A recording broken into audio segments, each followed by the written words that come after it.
Bom, então eu tinha falado que eu não ia fazer mais vídeos, mas eu acho que apesar daquilo, tu acaba tendo que aprender ainda bastante coisa, então eu vou pegar e vou ensinar um pouco mais da base, alguns macetes, e agora eu vou fazer um pouco sobre condicional. Então, o que que seria condicional? Condicional é uma coisa que tu usa diariamente na tua vida. Então, por exemplo, se tá frio, tu bota mais roupa. Se não, tu bota menos roupa.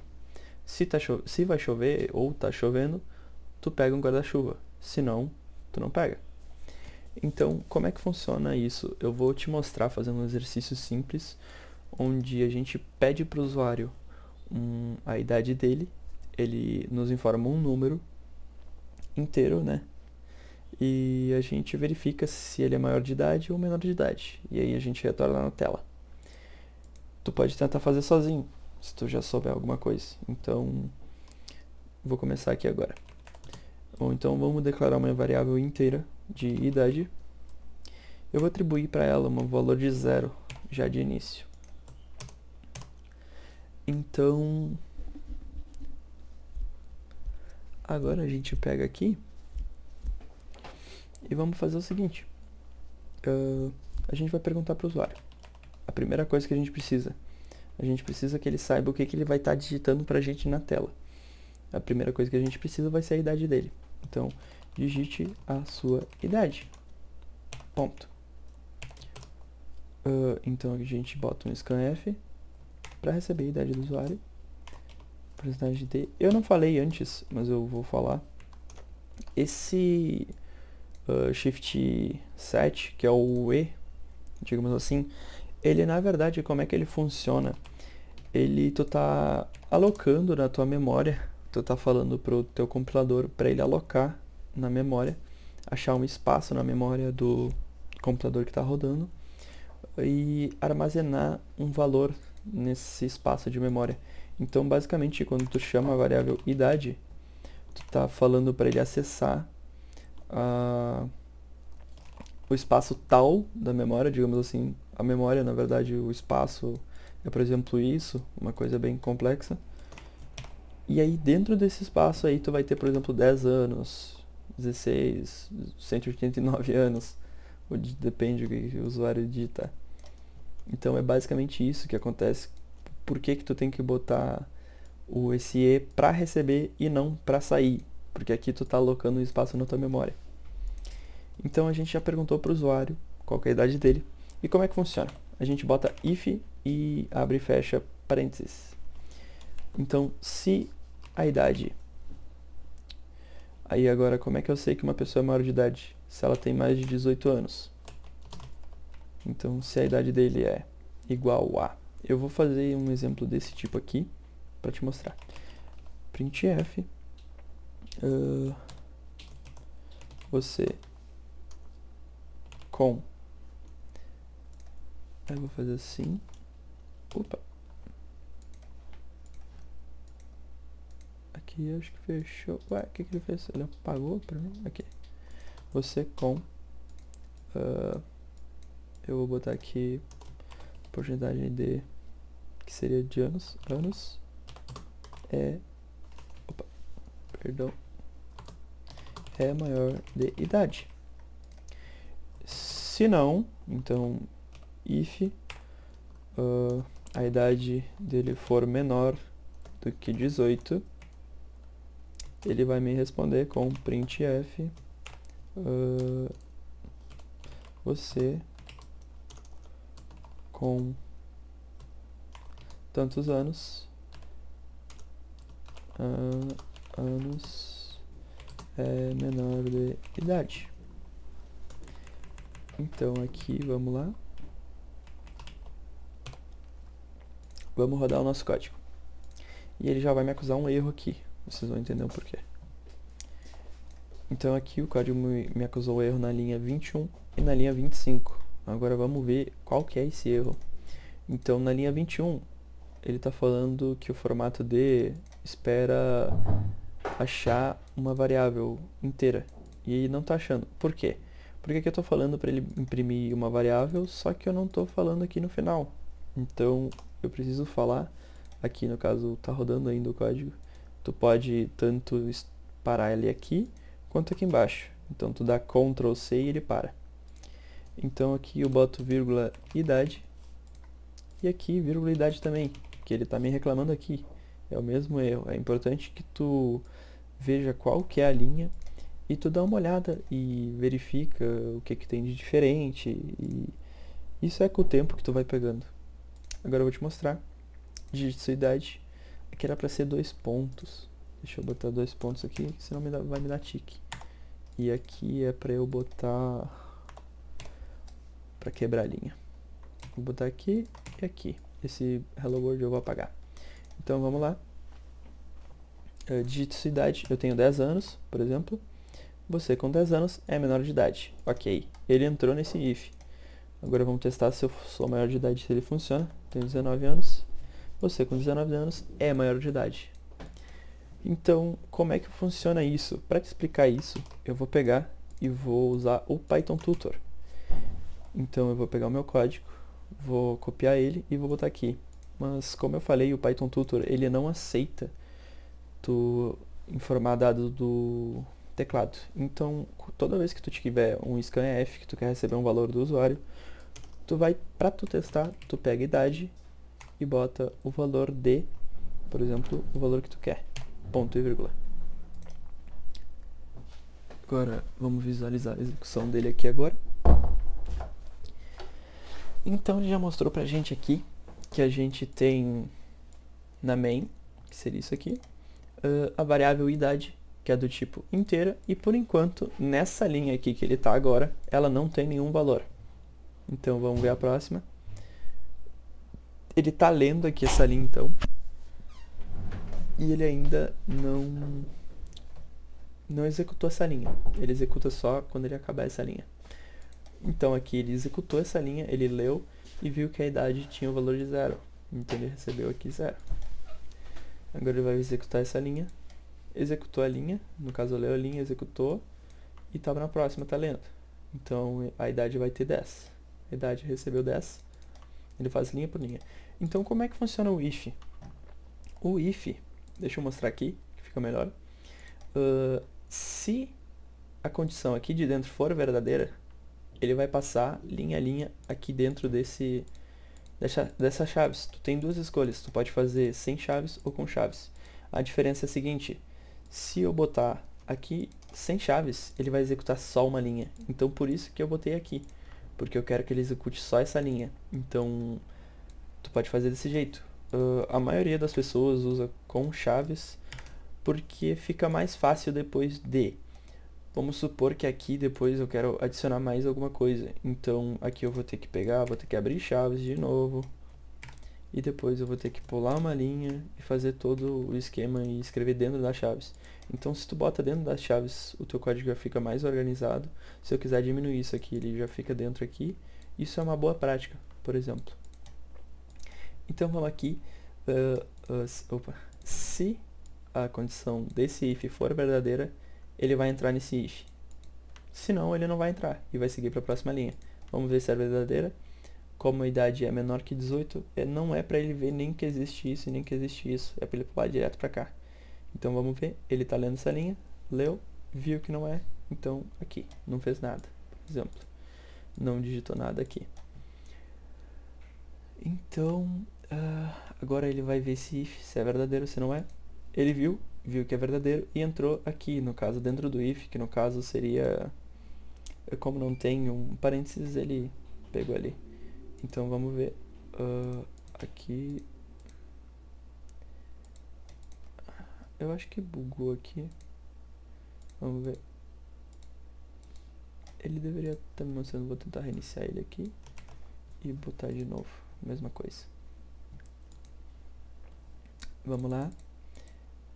Era pra ele estar me mostrando, pai. Que pena. Mas... é uma pena mesmo. E aqui o que acontece? Ele não tá mais me mostrando, bugou aí. Eu consegui bugar o negócio. Que jóia. Então, como é que... agora sim. Então aqui ele executou aqui, ele verificou se é verdade, então ele foi pra cá. Aqui a idade tá como 0. Ah, é que eu botei o scanf. Deixa eu voltar aqui. Ah, não. Eu tô meio atrapalhadinho. Idade é igual a 10, então, que vai ser menor de idade. Eu vou botar, na verdade, que ele é igual a 19, que daí ele fica maior de idade e tu vai entender melhor. Então, vamos ver. Ele vai ir agora, como é 19, vai ser maior de idade. Ele vai vir aqui, ó, executou a linha 19. Agora ele vai ver, é verdade ou não? Então, ele viu que é verdade. Tá vendo isso aqui, você com, executou aqui você com, tantos anos é maior de idade. Então, tantos anos é maior de idade. Aí ele veio pra cá, como não é verdadeiro, ele já foi pra baixo.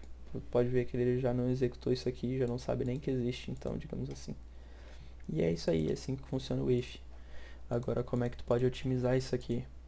Porque tu pode ver ali que o nosso código, mesmo ele já tendo executado isso aqui, ele ainda pegou e depois foi verificar se isso aqui é verdade. Então, um outro jeito de tu fazer isso é tu botar um else. Então, se uma coisa se acontecer tal coisa, se não, tal coisa. Então, se a idade for maior do que 18, faz tal coisa. Se não, tal outra coisa. Então, isso aqui eu já vou te mostrar o que vai acontecer. Mas antes, eu quero só te ensinar que essa lógica aqui está um pouco errada. Por quê? Vamos botar que eu tenho 18 anos de idade. O que vai acontecer? Ele não me imprimiu nada, se eu sou maior ou menor de idade. Por quê? Porque aqui eu estou falando para ele entrar nesse if se ele for maior que 18. E aqui se ele for menor. Se ele for igual, ele não entra em nenhum desses dois.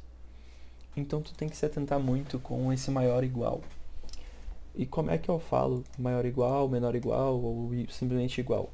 Se a idade for igual a 18, tu tem que fazer assim. Se tu botar assim, tá errado porque tu tá atribuindo. Então, quando tu for fazer um if, é sempre com dois iguais. Sempre. Em 90% das linguagens. Tu vai botar dois iguais. Se não, se tu quer atribuir um valor a uma variável, tu quer que ela receba tal valor, tu bota um igual. Aí aqui, a gente vai botar, por exemplo, dois iguais se for igual a 18. Aí ele vai falar isso aqui pra mim. Vamos ver agora. 18. Ele pegou e falou pra mim. Mas eu quero que ele fale se eu sou maior ou igual a 18. Então eu venho aqui e boto maior ou igual a 18. Agora vamos ver 18. Pronto. Eu só não posso botar, por exemplo, igual maior que 18. Geralmente é maior ou igual a 18 e sempre o igual vem depois. Então, por exemplo, se eu botar aqui, tu também tem que se cuidar com isso aqui. Porque, por exemplo, se eu botar 18 agora, nos dois casos, ele vai imprimir. Por quê? Porque aqui, se ele for igual a 18, ele imprime. E se aqui ele for igual a 18, ele também imprime. Nesse caso. Então, tu tem que tomar muito cuidado com isso.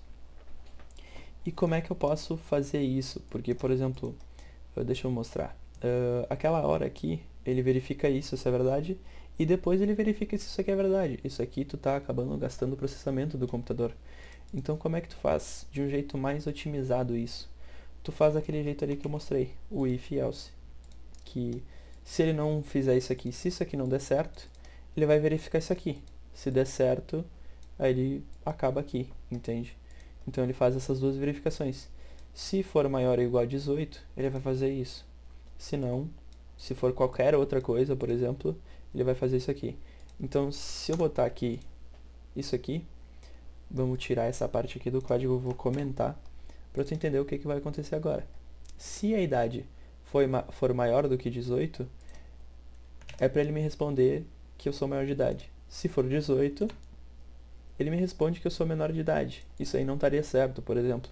Mas é só para te mostrar que, por exemplo, pode ser igual a 18 ou pode ser menor que 18, que ele vai me responder em todos os casos isso aqui. Então, por exemplo, se tu quer perguntar para o teu usuário a quantidade de produtos que ele quer comprar de tal item, e tu quer que seja um valor que não seja, que, por exemplo, que seja maior do que zero, então isso é um caso onde tu vai usar. Por exemplo, se o valor for maior do que zero, tu fala isso aqui.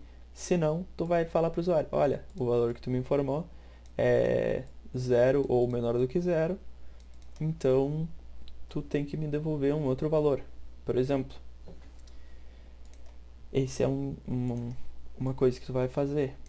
Deixa eu te mostrar aqui, agora no Python Tutor. Essa ferramenta é muito boa para ti. Eu vou botar aqui idade igual a 19. Eu vou apagar isso aqui. O que ele vai fazer? Opa, esqueci do ponto e vírgula. Vamos lá então. Seguindo, idade igual a 0. Printf dígito idade 19. Se a idade for maior, ele faz isso. E depois que ele acabar aqui, é para ele vir direto para cá. Pronto, ele veio direto para cá. Ele nem verificou isso aqui. Antes, como era 2 ifs, ele verificava tudo. Se não, ele fez isso. Então, por exemplo, se for o else aqui, tu pode fazer desse jeito. Se for uma coisa ou outra, sim ou não. Agora, por exemplo, vamos dizer, tu quer falar para ele, se ele for maior que 18, tu fala uma coisa. Se não, por exemplo, se for igual a 18, tu fala outra coisa. E se for menor do que 18, tu fala outra coisa. Então, como é que tu faz? Se else if idade for igual, 2 iguais a 18, tu vai falar isso. Se não, tu vai fazer isso. Agora, por que aqui eu botei um se não, se, e aqui eu botei um se não? Porque é questão de lógica. Eu tenho 3 alternativas, se eu quero saber se um número... por exemplo, eu tenho 3 alternativas nesse caso. Eu quero saber se ele é maior que 18, se ele é igual a 18, e então, se ele não for maior que 18 e nem igual a 18, ele vai ser menor que 18. Tu entende? Por exemplo, uma sequência de números. 1, 2, 3. Se eu quero saber se o 0 é maior ou igual a 2, eu vou fazer ele é maior que 2? Não. Então, ele não é maior que 2. Ele é menor que 2? Sim. Porque ele não é menor que 2. Tipo, no caso, se o 0... agora eu me atrapalhei um pouco. Mas eu quero saber se o 0, o que ele é do 2. O 0 é maior que 2? Não. O 0 é igual a 2? Não. Então, se ele não é maior e nem igual a 2, ele é menor. Por exemplo. Isso é um jeito que tu pode fazer, mas isso tu acaba pegando com mais exercícios. Então, usar o WebAlgo para exercitar isso é muito bom para ti. Vai te auxiliar muito. Então, vamos continuar aqui. Você com tantos anos de idade, que no caso aqui vai ser 18 com certeza, porque só tem essa alternativa. No caso, se for maior, pode ser 19, 20, qualquer outra alternativa. É maior de idade com exatos 18 anos. Se não, ele vai ser menor de idade. Vamos ver. É menor de idade. Então vamos testar aqui agora. Digite a sua idade. Eu tenho 18 anos. Você com 18 anos é maior de idade com exatos 18 anos. Eu vou pegar esse código já e eu já vou testar no Python Tutor, porque está muito longo esse vídeo. Então vamos aqui. Eu vou botar, por exemplo, idade igual a 18. Depois tu pega e testa no Python Tutor se quiser. Então vamos lá. Idade igual a 0. Depois printf idade e idade igual a 18. Ele verifica que se a idade é maior que 18, ele vai fazer isso. Então não é. Então, se não for e for, então pensa mais ou menos assim. Se tal coisa, se não, se tal coisa ou se não. Então, se não, se tal coisa, então é verdadeiro. Então ele vai pegar e vai executar aqui. Então mesmo se esse aqui fosse verdadeiro, digamos assim, se tivesse um outro else if aqui, ele não executaria. Por quê? Porque a partir do momento que ele executar um else ou um if aqui, nessa concatenação aqui, ele entende que isso tudo aqui é só uma verificação e que tu não tem que verificar mais de uma vez. Então, quando tu quer verificar se o teu usuário é maior que de idade e tu responde tal coisa, e depois tu quer saber se, por exemplo, é maior que tu que 21, tu responde tal coisa. Aí tu tem que fazer um outro if, por exemplo. Então, tu também consegue fazer aqui um if dentro de um if. Outro exemplo disso. É um outro jeito de concatenar ifs, por exemplo, condições. Então, é basicamente isso. Como tu pode ver, ele executou essa linha e é isso aí. Então, basicamente é isso o mais básico que tu tem que saber sobre else if. E tenta fazer algum, por exemplo, onde tu digita a tua nota da escola e tu quer saber se tu passou ou não. Uma coisa que eu não falei é que aqui, codando, os teus sinais são barra, asterisco, menos e mais. Então, o que significam esses sinais? Aí tem mais o porcentagem, que tu já vai entender. O que seriam esses sinais? O barra é divisão. Então, se eu botar isso aqui, por exemplo, 5 e aqui 2 e 3, ele vai fazer 5 dividido por 3. Se der um número inteiro, ele vai me retornar aqui, por exemplo. Se for um número com vírgula, ele vai me dar nada, ele vai me retornar errado e tal, vai dar erro. Depende do jeito que tu faz. Mas, por exemplo, se aqui for 5 e aqui for 5, ele vai me retornar 25, por exemplo. Se aqui for 5 e aqui for 3, ele vai me retornar 5 menos 3, que dá 2. 5 mais 5, ele me retorna 10. Se eu fizer isso aqui, 5 e 4, ele vai me retornar 1. Por quê? Porque aqui ele está fazendo o resto. Então, 5 dividido por 4 sobra quanto? Então, isso é para quando tu quer saber se um número é par ou ímpar. Isso tu vai usar muito na linguagem C. Então, eu quero saber qual que é o resto de uma divisão. Então, 5 dividido por 4 sobra 1. 5 dividido por 3 sobra 2. 5 dividido por 2 sobra 3. Então, por exemplo, 11 dividido por 2. Vamos ver. 10 daria, então sobra 1. Entende? E esses aí são os seus sinais, se tu quiser fazer algo mais profundo. E é isso aí.